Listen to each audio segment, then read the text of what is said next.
เรื่องสั้น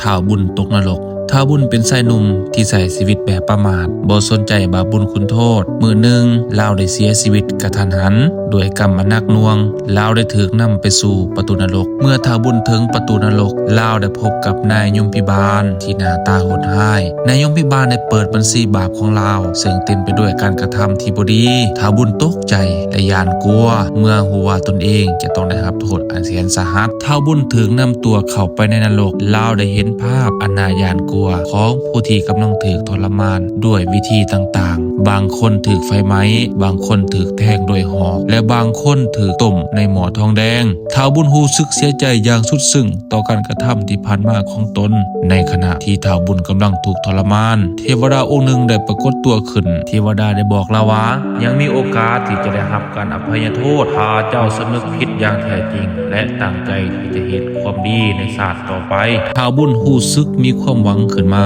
ด้วยความเมตตาของเทวดาท้าวบุญได้รับโอกาสให้กลับคืนสู่โลกมนุษย์อีกครั้งหนึ่งลาวได้เกิดใหม่เป็นคนใหม่ดำเนินชีวิตด้วยศีลธรรมเฮ็ดแต่บุญกุศลและช่วยเหลือผู้คนอื่นๆที่ตกทุกข์ได้ยากทุกครั้งที่ลาวนึกถึงประสบการณ์ในการตกนรกลาวก็ยิ่งตั้งใจเฮ็ดแต่ความดีขึ้นเรื่อยๆนิทานเรื่องนี้สอนให้เฮารู้ว่าทุกการกระทำบ่ว่าดีหรือชั่วล้วนแต่ส่งผลต่อชีวิตเฮาในภายหลังการเลือกที่จะสร้างแต่กรรมดีเช่นการบ่เห็นแก่ตัวการช่วยเหลือผู้อื่นและการใช้ชีวิตอย่างมีคุณธรรมจะนำพาไปสู่ความสุขความสงบและโอกาสดีๆในชีวิตในทางตรงกันข้ามการกระทำที่บ่ดีถึงจะได้ผลประโยชน์ในระยะสั้นก็จะนำพาความทุกข์และความเดือดร้อนมาให้ในที่สุดดังนั้นจงมีสติในทุกการกระทำเลือกที่จะสร้างแต่สิ่งดีๆงามเพราะเมื่อเฮาปลูกฝังแต่แนวพันธุ์แห่งความดีผลลัพธ์ที่ได้ก็จะมีแต่ความสุขความเจริญ